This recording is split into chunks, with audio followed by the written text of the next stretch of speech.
Welcome to the Fly Culture Podcast, bringing you interviews, reviews and fishing tips. Here's your host, Pete Tigus. Lana Richardson has lived her life around fishing. From an early age, she had a fly rod in her hand and was catching trout and salmon. Her life revolves around the rivers and lochs where she is based in the Highlands of Scotland. Lana, thank you so much for taking the time to talk with me today. How are you doing? Thanks so much for having me, Pete. I'm really well, thank you. Good, that's great to hear. Tell me something, are the fish biting? The fish are biting most of the time. Well, I say most of the time, that's probably an over-exaggeration. Sometimes they are, but as long as they bite sometimes, then it keeps me happy, you know. And how has the fishing been for you this year? Because obviously in my part of the world, we've had so little rain. And, you know, I've had a self-imposed non-fishing time for must be at least a month. And I've just started tentatively going again and had a wonderful day yesterday with my friend Warren and my slightly badly behaved dog. It was the first time he was badly behaved. But how's it been for you up there? Have you had water and have you been able to fish? It's been all right. My fishing this year, I did most of it actually quite early on. I started fishing for salmon in January, and I've done the majority of fishing this year probably before May. So there was water then, but obviously not as many fish around. So I had one in March, so I was quite chuffed with that. And due to just how busy I am and other things on, I don't get that much fishing in over the summer, but there hasn't been that much water anyway. I think a lot of rivers have really struggled, so I haven't been missing out hugely this year, which is unfortunate for everyone that did have fishing booked. No, absolutely. And interesting that you mentioned January fishing, because I saw that I think it's the Helmsdale offers free fishing in January or open day. And I've seen some shots from it and it looks quite grown up, that there's snow on the ground, it's freezing cold. And as I get older, I'm becoming more and more fair weather. Would you recommend winter fishing, and describe for us, perhaps the listeners, what it's like setting out in January with a fly rod in your hand? It does feel a bit bonkers, and you definitely question what you're doing and whether it's a good idea or not. But that thought in the back of your head that you might hook a springer in January, it really keeps you going, you know. This year was a bit strange, actually. I went to the Helmsdale in January for how many days? 2 or 3 days with Colin McLeod, and we actually had really good weather. We ended up getting sunburnt in January, which was pretty remarkable. Didn't see a fish, saw a couple of kelts, but it was quite quiet. But that doesn't really matter because there was water and it looked really fishy, and we knew there was the odd springer coming in, so it kept us going. But yeah, it was great. And it must be cool in January because you're sort of sitting, you know, when I'm in January, I'm sort of counting down till March when we open. And there's been, the winters generally haven't been great for grayling and everything. And I've sort of left them alone a little bit for whatever reason that may be. But the thought of actually getting a rod out, standing in a river, casting, like you say, with the chance of a springer would probably, if it wasn't so bloody far for me to go, I think it would, you're sort of selling it to me. It must be. It would almost do it for you, Pete, yeah. Yeah, I think so. And I assume you have lots of coffee breaks and everything else, do you? Oh, yeah, you have to have lots of snacks, lots of coffee. But it's really enjoyable, actually. And it's nice because that first free week in the Helmsdale, there's loads of people about and there's a really sort of upbeat atmosphere. You know, everyone's really buzzing. Everyone's so excited to get back out after not being able to fish over the winter and things. So, yeah, really fun time. Yeah, I think that is sort of coming out of hibernation a little bit early in a positive way, isn't it? Exactly. Yeah, exactly. Yeah. Yeah. Now, for our listeners, can you tell them where you're based and your home rivers as well? Yeah, so I, right now, actually, am currently sat looking at the window and I can see the River Spey. So I live next to the Spey, about 200 yards from it. and my office is there as well. So based just outside Aviemore, really nice part of the world. But I'm from the north coast of Scotland.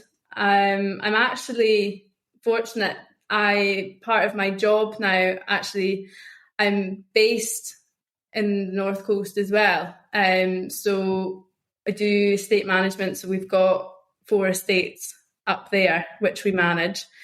So it's great. So I kind of have the best of both worlds. I can be based kind of more centrally in the Highlands and then go up and down to the north for work. That sounds amazing. And having a view of the Spey from your window must be extraordinary. I'm guessing it's a small river, Aviemore, or is it sizable even from there? It is smaller. It's definitely, not as wide as the lower reaches, but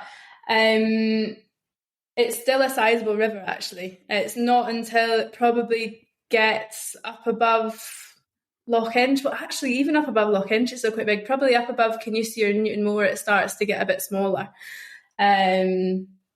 So yeah, still a decent sized river.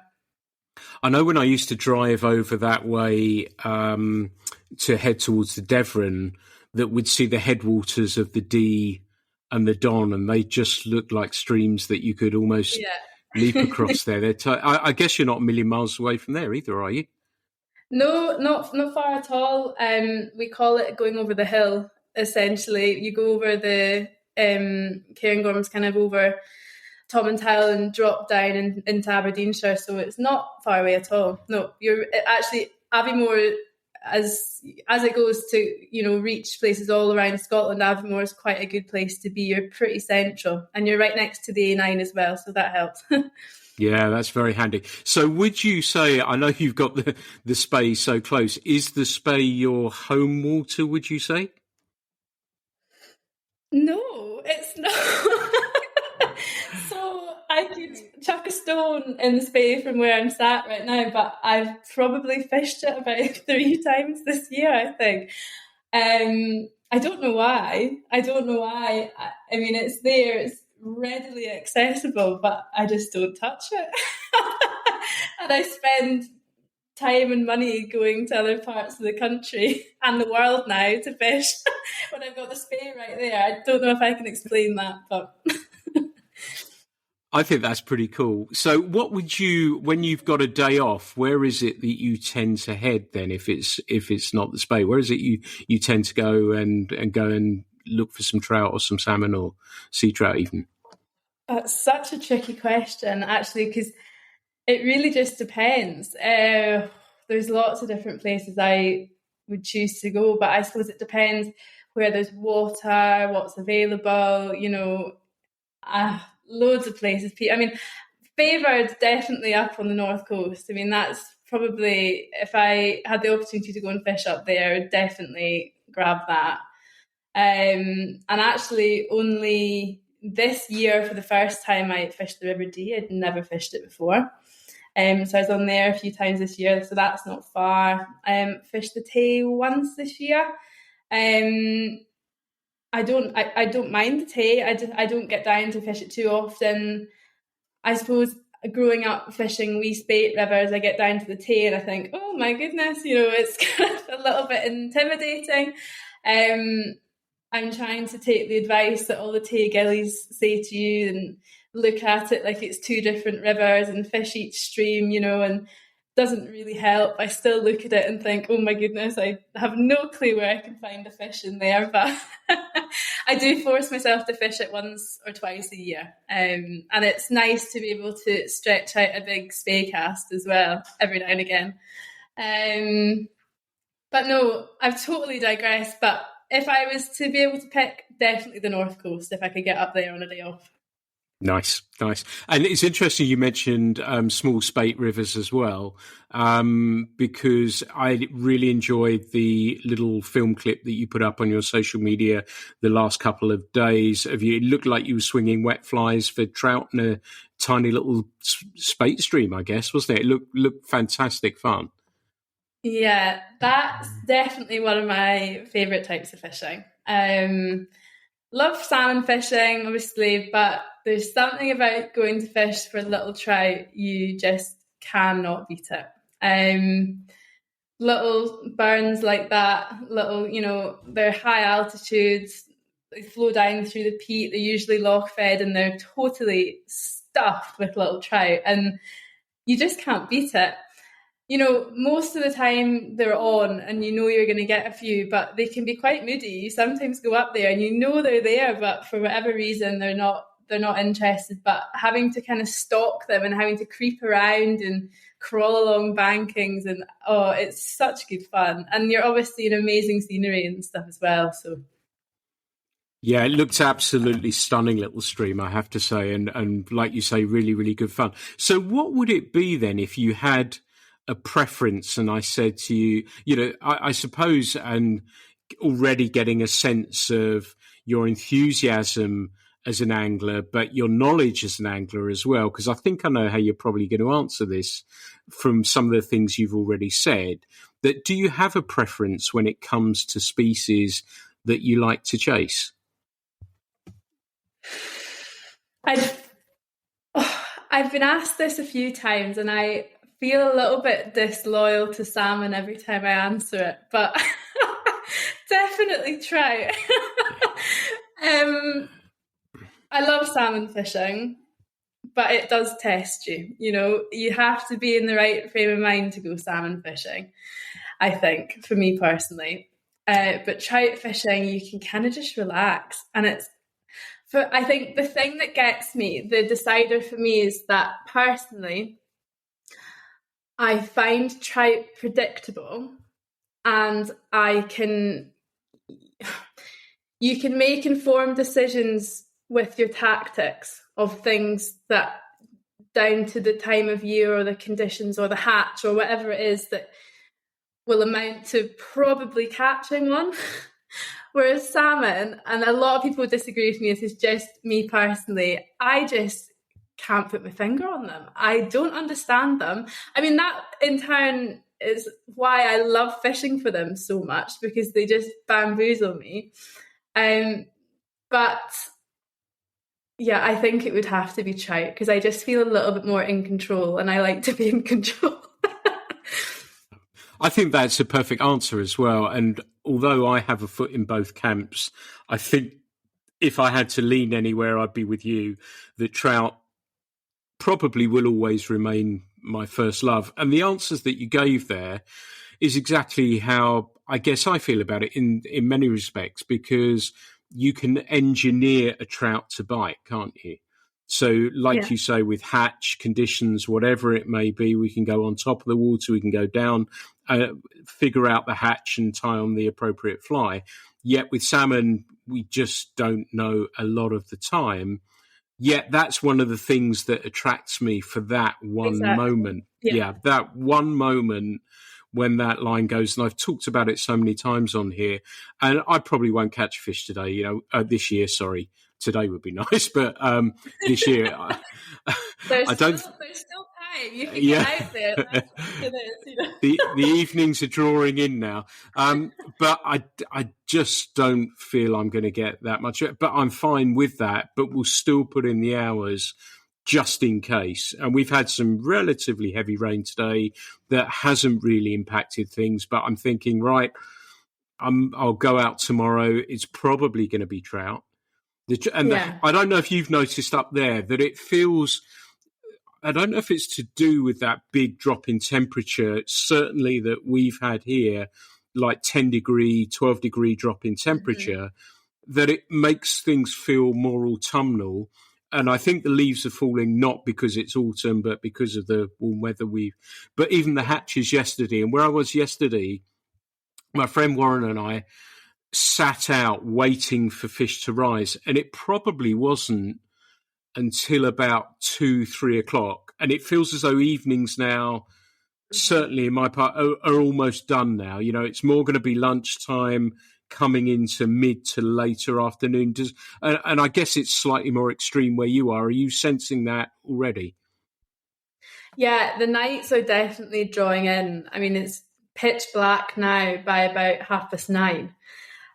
So you sort of feel like, you get done work and you think, God, I've only actually got a few hours. So yeah, I feel exactly the same. I mean, now for fishing, I'd probably wait until the daytime, and at least you'd get the whole day out of it, But yeah, autumn's definitely drawing in. And I mean, up here, most of the seasons in the rivers that I fish finish at the end of September. So I've only essentially got a month now. I might only have a few days salmon fishing. So that's quite sad, actually. That was going to be my next question, because to me, the seasons seem to be rolling through every year incredibly quickly. But because certainly where I am, we've had this layoff that, I've decided not to fish. And I know a lot of clubs down here shut their water as well. Then I'm looking at it now, and, my computer, it's 24th of August. We're recording this. That's a month and 6 odd days. And that's not, and it does start to that last month rolls. It's a different time on the river as well, isn't it? And do you find you're trying to take every minute and make every minute last as we get into the latter part of the season now? Definitely, yeah. And you just want to make the most of it, don't you? I think that's the main thing. But it's remarkable how quickly the time passes, because you blink and you're in September. I mean, I feel like it was the beginning of the season, about 5 minutes ago. It's how quickly the time goes by. I say it to everybody all the time, but it's you just have to make the most of it.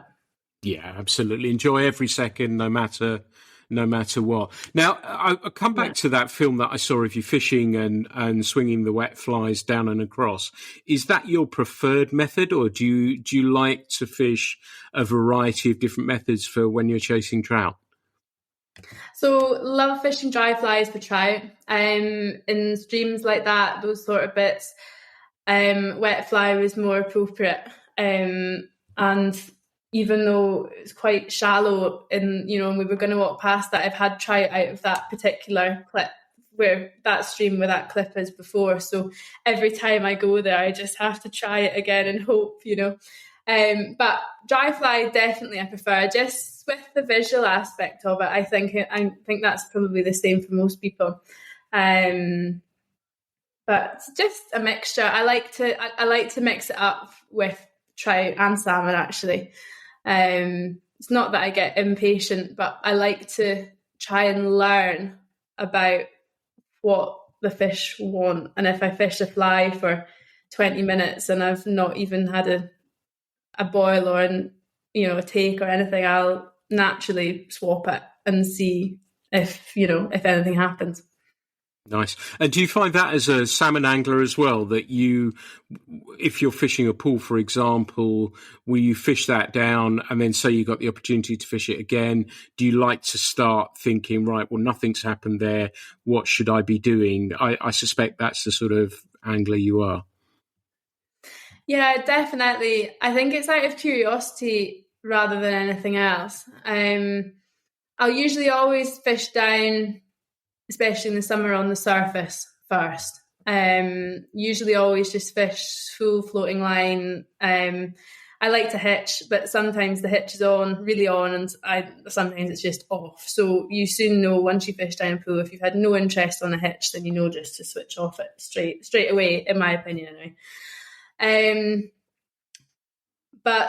And then I might go through later on something subsurface, and then if it's getting desperate, then I'll throw a Francis or something through it. Because you just never know. You never know with salmon. They're really funny. I don't understand them, and that to me is half the thrill. Going back to what we were talking about earlier, I was thinking about it. I enjoy fishing for trout more, but I enjoy catching salmon more, if that makes sense. I think it's way more rewarding when you hook a salmon. Yeah, definitely. Yeah, I think that's cool. You mentioned hitch fishing there, and I'm sure listeners know what a riffle hitch is. It's sort of almost like a wake across the water. I've tried it, but I've so few fish to go out. I've tried it on the Devon a couple of times as well. Have you caught fish that way? And that must be so exciting to see a salmon come up and try and grab a riffle hitch. It's pretty cool, yeah? Yeah, I've been in the company of people that have caught salmon on hitches, and I've also caught them on them myself, and it's really exciting. The most recent one I had on the hitch was in Newfoundland, and this particular fish, it came at the hitch 3 times before taking the 4th time. So swung it across the pool, and it was just going so nice, and you're watching it just wincing, and splashed at it, missed it. And then again, 2nd time, splashed at it. 3rd time, literally threw itself over the top of it. And at this point, I was like, this is crazy. Like, my heart was beating. And then a 4th time, and I was thinking, it's probably gone back down now. It's probably, I thought my chance was over at the 2nd time, but it finally took it on the 4th time and went bonkers. And it was just so fun. Yeah, that's probably the best hitching experience I've had, was out there. But then in these little North Highland Spate rivers as well, the hitch up there can sometimes be lethal as well. So much fun. And even if you actually don't hook one, even when you just see them coming after it, I think that's almost half of it. It's knowing that there's fish in the pool. It's knowing that you've managed to entice them. I think for me, that's half the excitement. I mean, when you hook one, great. But I think even if you just see them coming to your fly, that there's something really special about that. Yeah, that's something I hope to experience at some stage. I think that's almost actually top of my bucket list, to try and catch a salmon on a dry fly of sort, or a hitch or a bomber or something like that. And like you say, Newfoundland, and I've been thinking about Canada and fishing somewhere around there to see if I could find.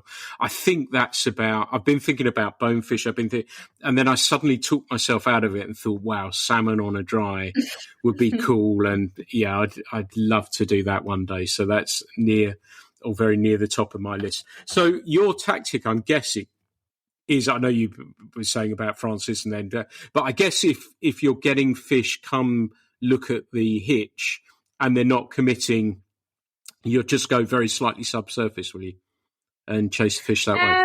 If I'm getting interest in the hitch, I'll keep hitching. Definitely. And sometimes I don't listen to my own advice. So like, even sometimes I just enjoy fishing the hitch that much that, I've been fishing half a day with a hitch and not seen a peep, and I'll think, oh, you know what, I'll just keep it on. You never know, they might come on when really I should change.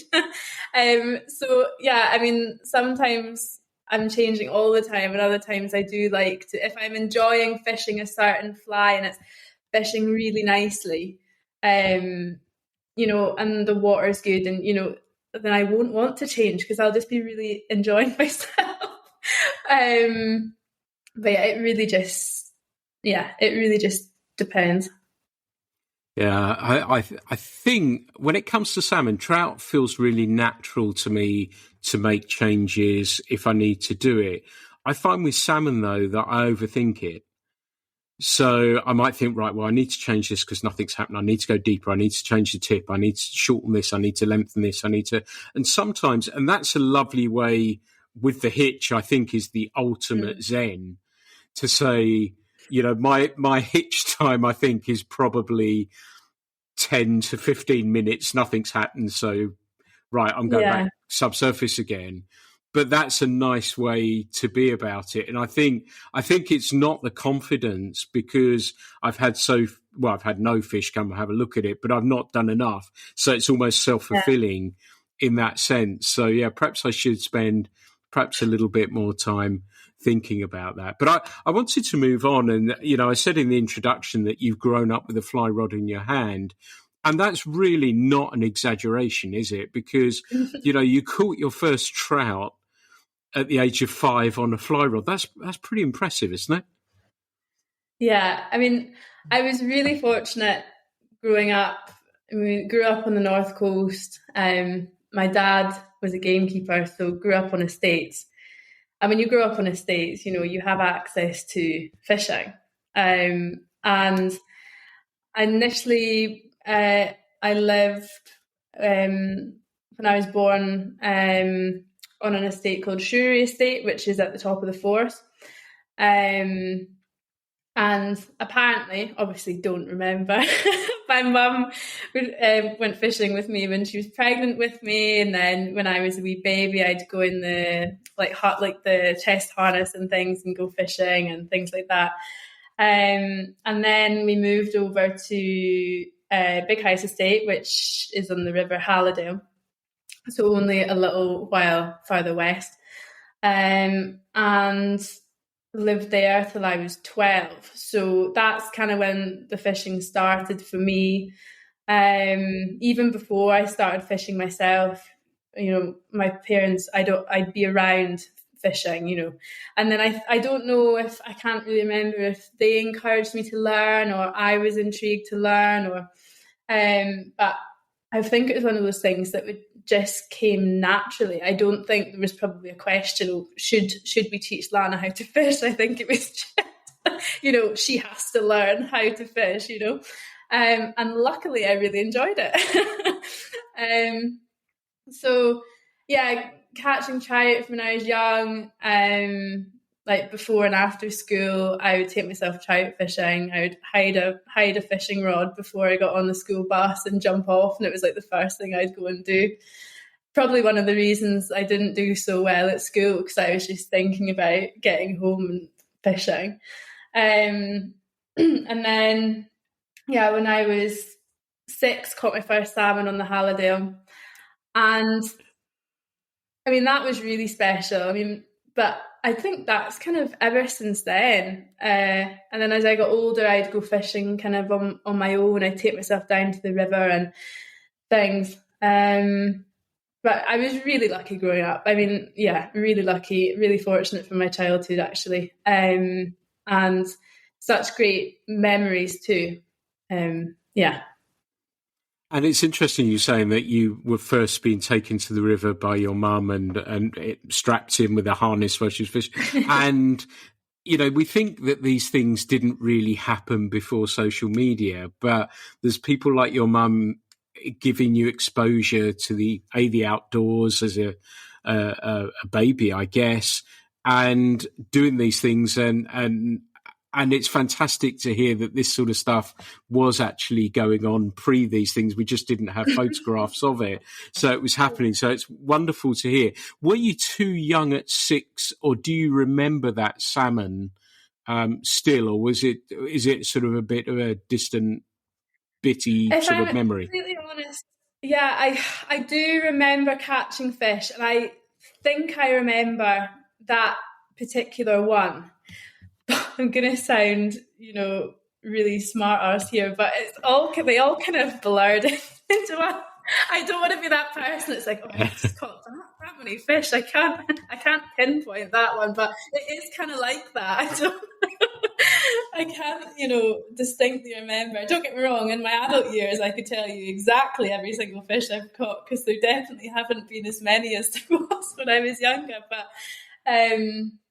yeah, can't remember exactly, but can definitely remember catching fish at that age and really enjoying it. So answer this question for me then. Do you keep detailed statistics and catches of your salmon latterly, or have you ever done it, or are they just burned into the memory as best as they possibly can be?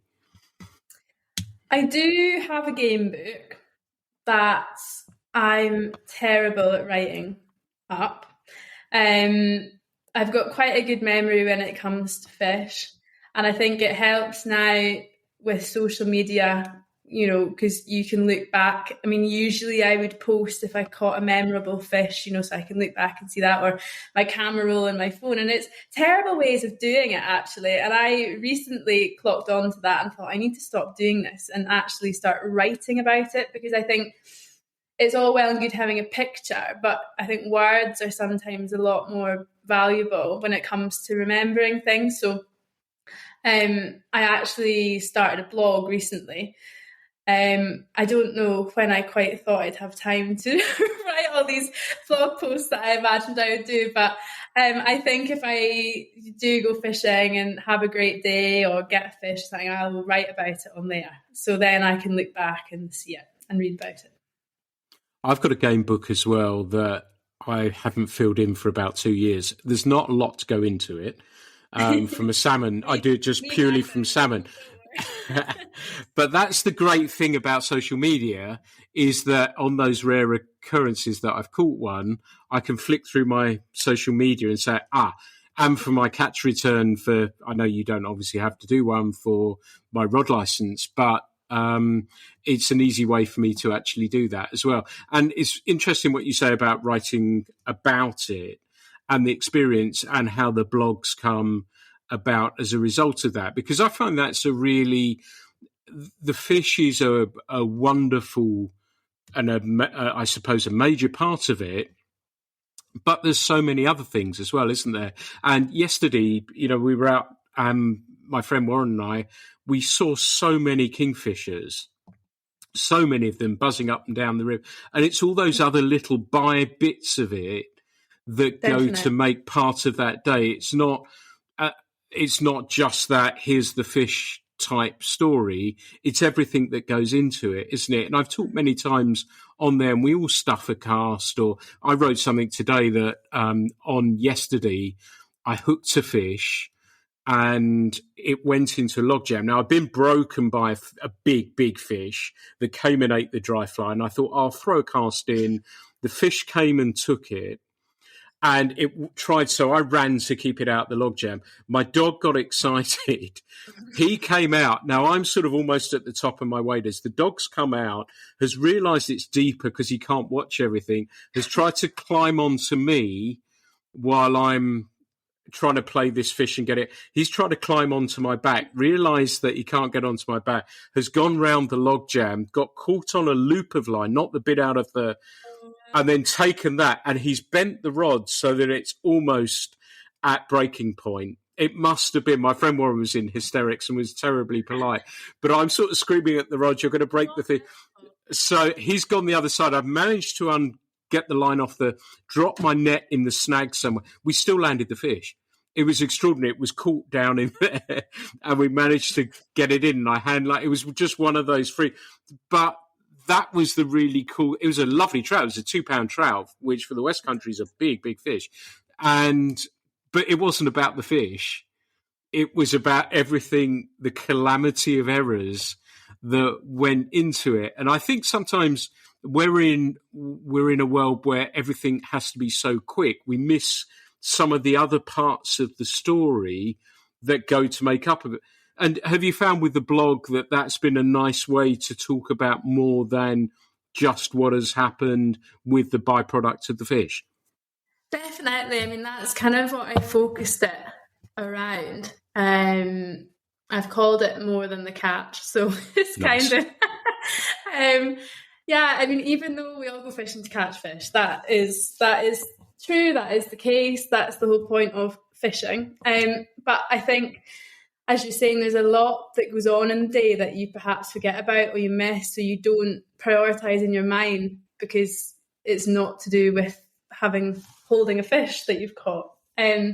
Like seeing those kingfishers, that would have been such an amazing part of your day. And for example, I fished the Devon on Saturday, and it was a great day. The morning was better than the afternoon. The morning was quite fishy, but the afternoon it got really bright, and I thought, but in the afternoon there was a dandelion fluff floating past me along the river, probably about 1 metre off the water. And I was just watching, and I said, well, that's quite nice, and you kind of, it's that mid-afternoon and you're not really fishing anymore, you're kind of casting and you're just enjoying yourself, and this brown trout that must have been about 1.5 pounds, it was a great trout, leapt out of the water. I got such a fright, leapt proper like right up in the air, and missed it, didn't get the fluff, but tried to grab it. And I watched it and I thought, oh my goodness, that was so amazing. And I just wish that somebody else was there and could have seen it, or that I could have filmed it or something, but it was actually one of those moments I'm like, nobody else saw it, it's not on film, but you know what, that doesn't actually matter. And you kind of just hold on to it and you remember it yourself. And I think it's things like that which are really special about just being out on the river and the nature you see and the things you experience. Like, that's what matters. Yeah, nice. It's funny you should say that, because I noticed that yesterday. We were standing on a pool where there's sometimes some nice trout, and we were waiting for a fish to rise, waiting, nothing happened. And I watched the dandelion thing come down, and I thought to myself, I didn't say to Warren, we were standing next to each other, wouldn't it be cool if that happened? But that story you just tell just shows sometimes, doesn't it, how much, and I've been talking about overthinking things, but how potentially we do when it's taking something that we would consider we wouldn't tie on, yet that fish has come up and said, yeah, I'll have a look at that. It could be some food. It might be, yeah, it just goes to show, doesn't it? Things like that. We learn something just by watching, don't we? Mm-hmm. Definitely. You learn so much. And I think you subconsciously learn a lot as well when you're out on the river. I love going fishing and sitting and watching other people too. Like, I'll sometimes just come off the water and I'll sit and I'll watch the water and I'll watch other people fish. And, you learn so much by doing that, and you don't even realise. Yeah, absolutely. Now, you told me, we're going to go back into your timeline a little bit, and you told me that your fishing dwindled a bit in your teens. And do you think this is a natural thing for teenagers as they start to enter the adult world, along perhaps with peer pressure and other things entering into their life? Was that how it happened for you, that it just sort of drifted away and you were sort of kind of doing other things and sort of left fishing alone for a bit? Yeah, I'm not sure if I'd call it natural. I think there's definitely, as you become a teenager, like lots of things change and you might lose interest in certain things. But for me, we moved away from the North Coast. We moved from the North Coast down to Perthshire.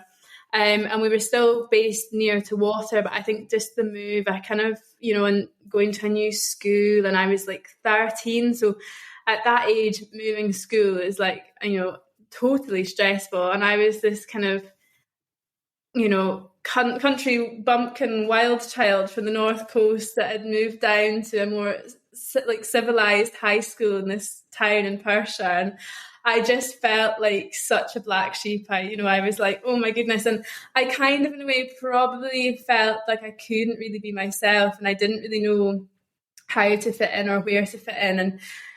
And fishing, I think I was like, oh my goodness, these girls aren't going to want to fish. They're, I can't, when people ask me what my hobbies are, I can't say. And I had horses as well. And, horses kind of took over as horses do. Anyone that has them will know that. And yeah, I can't really explain in definite why fishing took the back seat, but it was a multitude of reasons. And it's definitely regretful that it happened, but at the same time, how it's come back into my life with such momentum and such passion, like maybe I don't regret actually taking the break from it. Maybe that was the best thing that could have happened. Because I kind of ended up remembering, around, God, it'll be almost 4 years ago now, 3.5 years ago, when it was actually my stepdad, Ali, invited me with him to go and fish the Thurso early spring with him. I can't remember the year. I don't even know what day it is today, but it was almost 4 years ago. It was something like that. I thought, yeah, okay, fine. And I went up with him, and I couldn't tell you before then when the last time I was that I fly fished. I went on the odd trip with family, because I could cast a fly line. So, if I was in the situation, I would still fish, but I wouldn't go fishing, And I went up with him, and, it was really kind of windy, Caithness, March day, and he gave me this rod and I was casting away, and I thought, I can actually cast. And I thought, I actually quite like this. Like, why haven't I done this? And I think I would have been about, 20, 21, I don't know, something like that. So you kind of get over this sort of teenage phase, and you're growing up a bit, and you don't really care what people think anymore. And I thought, I really like this. And then coincidentally, later in the season, my dad booked a week, I think it was September that same year, up in the Thurso too, and he said, come with me. So I went with him. And again, I was like, this is great. I love this. And then that following season, I was back at it. I think I went and had a spey casting lesson that winter. I went over to see Willenall Peak, and I got a new rod and I got a lesson, and I was like, right, I'm back to it, I'm going. And then ever since then, I've not not stopped. I've not looked back. And did you find that you looked at it differently from when you were younger? Like you say, you had the spey casting lesson. Did you look at things from a more technical standpoint, in the sense of that you were analysing what the rod was, what the lines were, what the tip densities were, the flies, rather than just going fishing as you were doing when you were younger? Absolutely right. Yeah. I mean, when I was younger, I would pick up any old rod and line and fly, and the leader that was on it was probably about a year old, you know what I mean? Didn't care. I just went out and casted it and had fun. Was actually probably more successful than I am now. But yeah, this time round, I have definitely looked at it from a more technical standpoint. Like, I really want to understand it. I want to learn it. And the thing is there is so much to learn as well. I mean, I've only scraped the surface. I mean, the amount I've educated myself on and been educated with in the last few years is just immense. And I've still got a way to go as well. But I think that's what makes fishing so good, is even if you've been doing it your whole life, there's still so much you can learn. And from different people, everyone's got different experiences and different opinions and, you know, different techniques, different tactics. And I love that as well. I love speaking to people and trying to get out of them what their secrets are and what works for them. Nice. And so you said the Thurso really was what brought it back to you. Does that mean it was becoming that homecoming to fishing was more led by salmon, and then trout came back as a result of that as well? I would say so. Yeah, I would say so. And it was quite fitting as well that it was up in Caithness. And whenever I go back up there, I feel really at home. And there's a lot of nostalgia as well about being back up in that area, and then also fishing, and then being with my dad and then my stepdad, and there's that kind of thing. And I was like, oh my goodness. And I think a combination of everything, it was unavoidable. Like, I was always going to fall back in love with it. And that's exactly what happened. Nice. And do you think that thirst for knowledge, and I'm with you on that, and I've said many times on here that I think it's one of the attractions of fishing, that we can't learn it all, but we can have a good stab at it, but we still learn something each time that we're out. Do you think that thirst for knowledge might manifest itself in other ways? Have you thought about the instructing process? Is that something that has may have ignited a fire for you, perhaps? I think so. I'm not sure exactly where my fishing path or career is going to take me. I do love encouraging people into the sport, and I love taking people fishing that don't know how to fish and teaching them how to fish. And I love annoying everybody with my stories about fishing and passions about fishing, especially non-fishers, because they always look a bit confused and bamboozled about how somebody could be so passionate about a fish. But I think maybe one day, I don't know. I do really enjoy teaching people, but I kind of have this thing at the moment. I'm not sure if I want it to become my full career, because I love it as a hobby, and I love the escapism of, you know, going away and fishing, and it being away from work and away from just life. Like, I don't even count fishing as life. Like, fishing is fishing, you know, it's completely different. So I don't know if I'd want to encompass that into my whole existence, if you know what I mean. I like having the separation. So love teaching. I think it's a great idea. I have thought about it a lot, but I don't know yet how to go about that and do it so that I still have my kind of special attachment to fishing. I think that's a very well thought out answer as well. And it's one of those things, isn't it? Mixing your hobby or passion for professional reasons. And it can be a difficult road to navigate. And not always it works out for people. And I've done it for a number of years. And I guess I'm still doing it in some respects with the magazine and even this podcast and everything else. But the guiding aspect of it now, if you said to me, and somebody asked me recently, will you do this? Will you do it? And I said no. And I said, the problem will be is if I say yes once, then it won't be just once and it'll start again.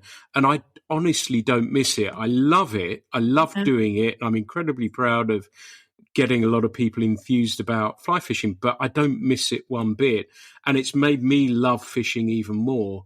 And that is where it's that difficult road. But there may come the time, it may be that you want to do an odd day once a month or whatever. And like you say, bring people into it, which is really, really cool. But you talked about when you were younger and said that you would take yourself off fishing.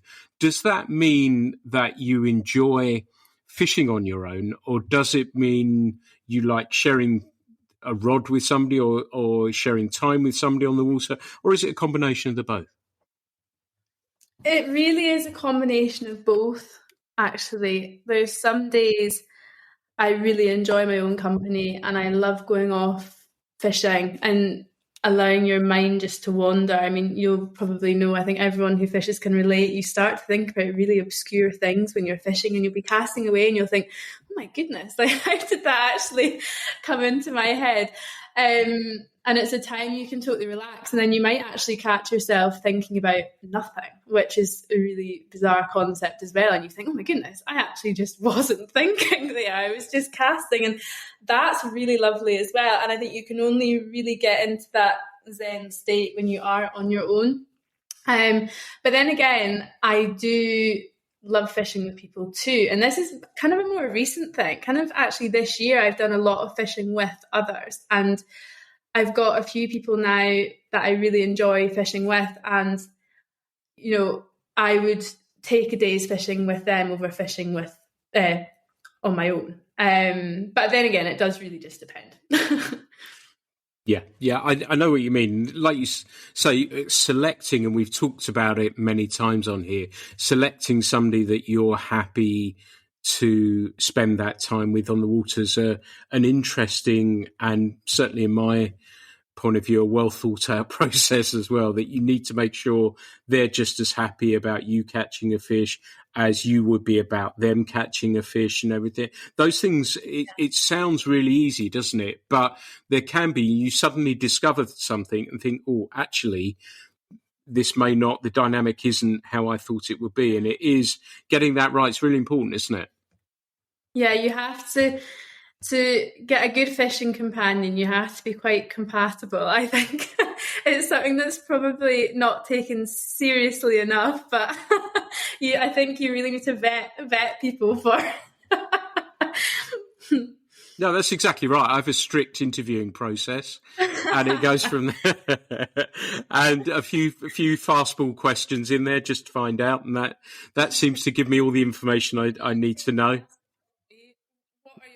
Biscuits. Yeah. There's only one answer to that, and it's hobnobs. And you could fall out because of that. So yeah, those things are really important. But yes, yeah, absolutely.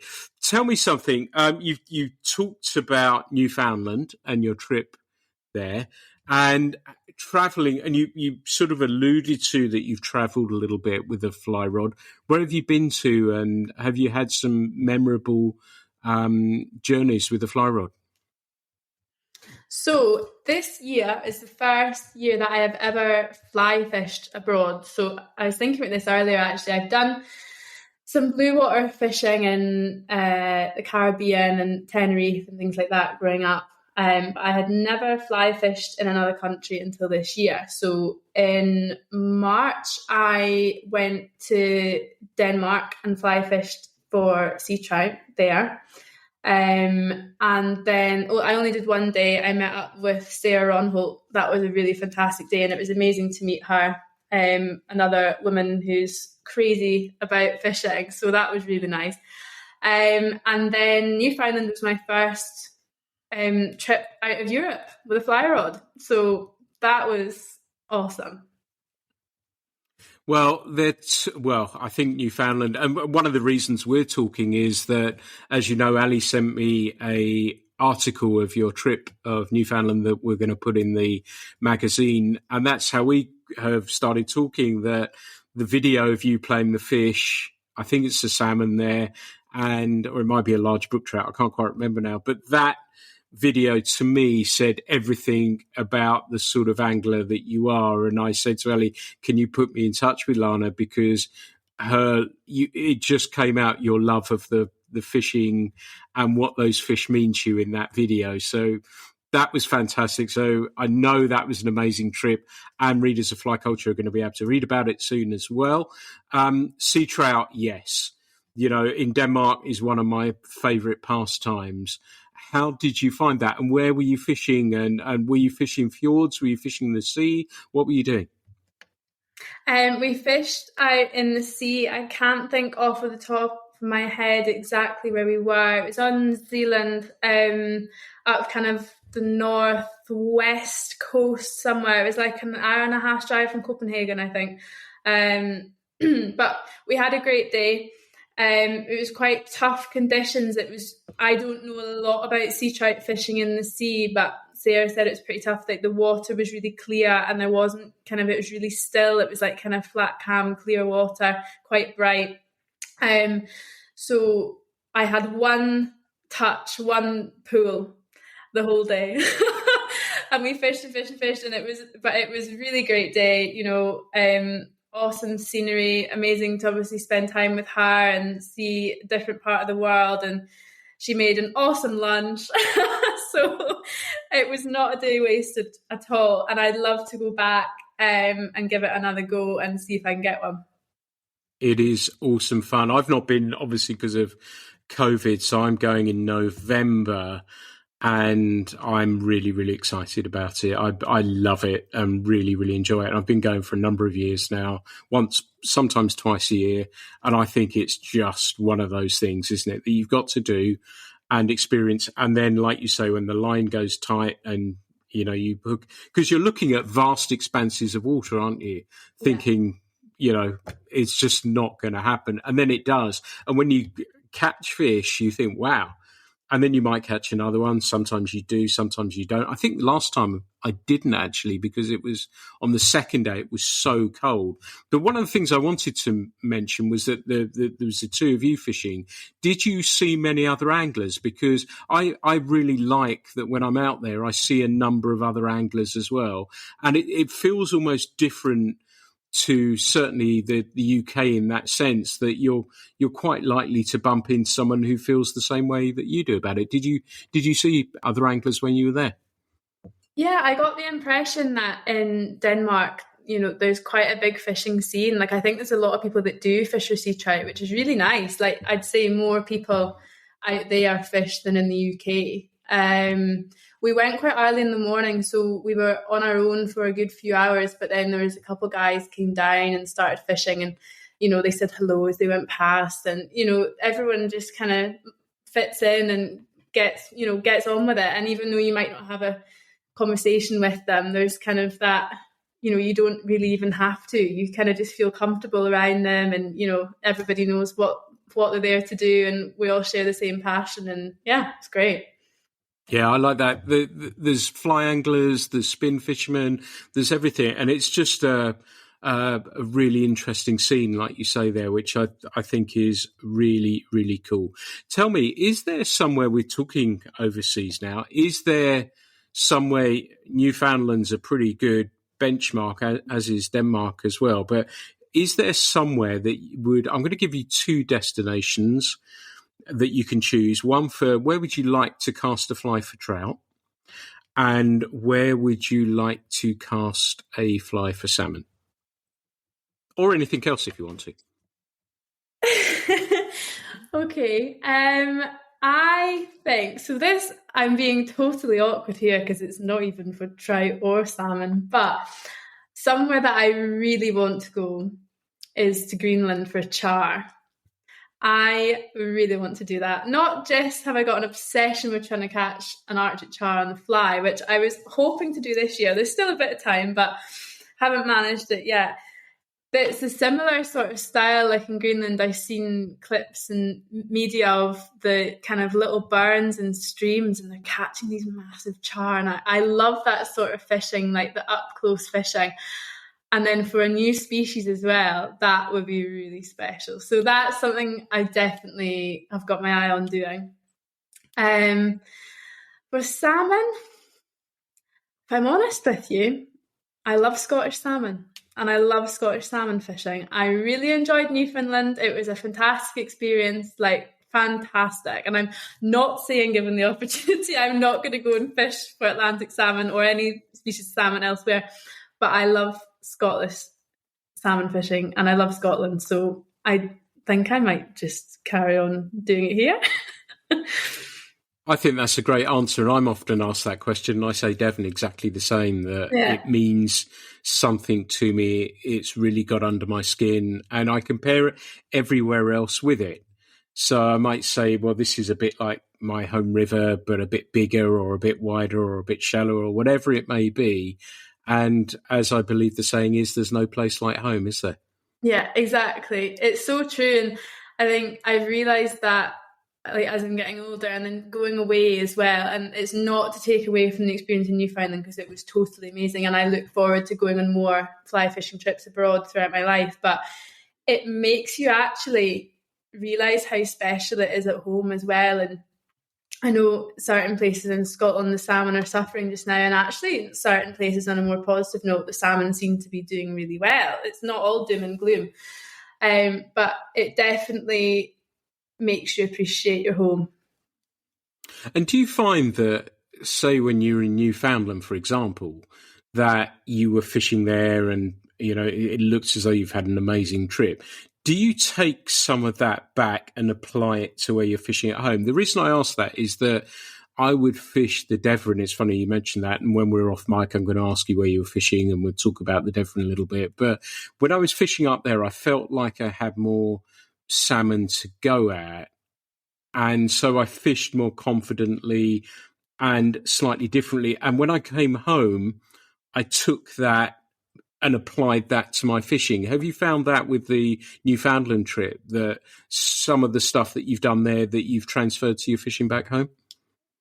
Absolutely, yeah. I think that was one of the really special things about Newfoundland for me, was because you knew each pool you were fishing down, you were almost 110% covering fish. So you could kind of play with it a bit and you could experiment a bit. And I was putting on some wacky patterns and I was just trying really weird things, like, you know, just letting it swing really fast, stripping, you know, just doing all these different things just to see what I could get away with and what might work. And, you know, some of the flies that I caught fish on and some of the things I was doing. I mean, I caught a salmon on a dead drifted bomber. And I know that's quite a common fishing tactic out there. But for me, to catch a salmon on a dead drifted bomber, the fish was on. And I probably took about 5 seconds to actually react because I was like, no way did that just happen. So yeah, definitely you can get away with being confident and chancing your luck. And the amount that I learned in that, whatever it was, 4 or 5 days fishing out in Newfoundland about salmon is probably more than I've learned about salmon in the last 20 something years of my life. And that's invaluable. Like, that's priceless. I think that was really good. And, you know, that kind of gave me a bit of perspective as well. I'm like, wow, if you learned that much on that one trip, think about how much you're going to learn in the next year, 2, 3, 4, 5, you know, years of my life. You know, you're just going to keep learning all the time. And there's so much to learn, especially about salmon. I don't think anyone will ever really master the Atlantic salmon. You make an interesting point there, because I was thinking about what you said when you fished much younger, that when you were thinking you didn't care what the rod was, the line, the tippet, how old the tippet was, anything else along those sorts of lines. And it makes me wonder if we are sometimes preconditioned to do a certain thing. And I don't mean it as robotic as this, but fishing down a pool, you know, cast, mend, swing, step, do right, put that on, And like you say, you were mixing things up and questioning what we might do on a typical salmon river. And it does make you wonder, doesn't it? Just stepping outside of the box and really just playing to your heart's content can work, can't it? Definitely. I mean, I think you do have to try different things, and you do have to step outside the box, especially if the usual tactics aren't working. You have to do something unusual, or at least try it, because if you don't try it, then you might not get anything, and you might not get anything by trying something different. So why would you know? But yeah, I think definitely you can't go wrong by mixing it up. Yeah. Yeah, I always reminds me of the time I was grayling fishing with my friend Duncan, and we were fishing some tiny little stream in winter in Wales. There wasn't a lot going on, and I just started stripping nymphs a little bit, and these grayling were eating them. And I didn't catch lots of fish that way, but it suddenly makes you think about these things. And then I came back and I fished a local stream here for grayling with my friend Perry, and we were fishing. I said, you know what? I stripped a nymph. Let's try it. Boom. And straight away a fish took it. And sometimes there's nothing wrong, is there, with mixing stuff up and not questioning what the norm is, but stepping outside of the norm and trying something a little bit different. Exactly. And for me, an example of that this year, when I was up fishing the Borgie in March, I'd already had quite a few days spring fishing so far, and I hadn't seen anything. And I thought, didn't get a January springer, didn't get a February springer, right? Have to get a March springer now. And it was getting towards the end of the month, and I hadn't had a fish. Still obviously loving it anyway, but there's that little voice in the back of your head that's like, is this going to be the time you're going to get a fish, And it wasn't too cold, but at that time of year, the water temperature is cooler, and quite big water, and you wouldn't usually tend to fish fast water so much at that time of year. That's the sort of general theme. But growing up in the North Coast and fishing these wee rivers, quite a common tactic that is used for salmon fishing is dibbling. You would not dare fishing down a pool without dibbling the top of the stream first. You just wouldn't. It's like criminal. So I thought to myself, right, it's March, but it was getting to the end of the day, and it was Friday as well. So it's end of the day, end of the week almost. And I thought, you know what, I've got literally nothing to lose. Like, let's give it a little dibble. So I took my sink tip off, not that that mattered because I was dibbling it anyway, but I basically scrambled out onto this weir, and there's a kind of, stream flowing through the weir, fast sort of white, bubbly, frothy water. And I had this tiny little black and orange cone head. I think it was like size 8 or size 10, I can't remember. And kind of plopped it, I wouldn't even call it a cast, plopped it to the other side of the stream and just kind of danced it across and watched it. And I'm like, God, that doesn't look very, I don't think I'm going to get anything doing this. But kept the faith, did it a couple other times. Third time doing it, just this, plopped it across, dragged it over the water, and just as it got to the sort of boily flat part on my side of the stream, this silver flash just went woof. And my rod was already up because I was dibbling it across, and my line just went taut, and I thought, no freaking way. Like, did that just happen? I thought, I've just caught a 14-pound springer on the Borgie in March on the dibble. And I thought, this is great. And it just shows you, if you do something a bit wacky, every now and again it might pay off. And that's only one of 2 fish I've had in Scotland so far this year. But I think springer in March on the dibble, that's worth probably about 10 fish. So I think I can get away with that. Definitely good skills. And for our listeners, I think it's always good to question and think, well, you don't, just because this says this should be done this way, try doing it the other way and see what happens, because sometimes it can, and particularly with such a fickle fish like a salmon as well, anything, isn't it, can go. And I'm all for that. Now listen, we've spoken for well over an hour now, and it's been absolutely fantastic to learn about you as an angler and what fishing means to you. If people want to connect with you, how do they find your social media handles? How do they find your blog? So I am just on Instagram. So my Instagram is Lana J Richardson, and my blog, the web address for that is morethanthecatch.com. So I can be found on both of those.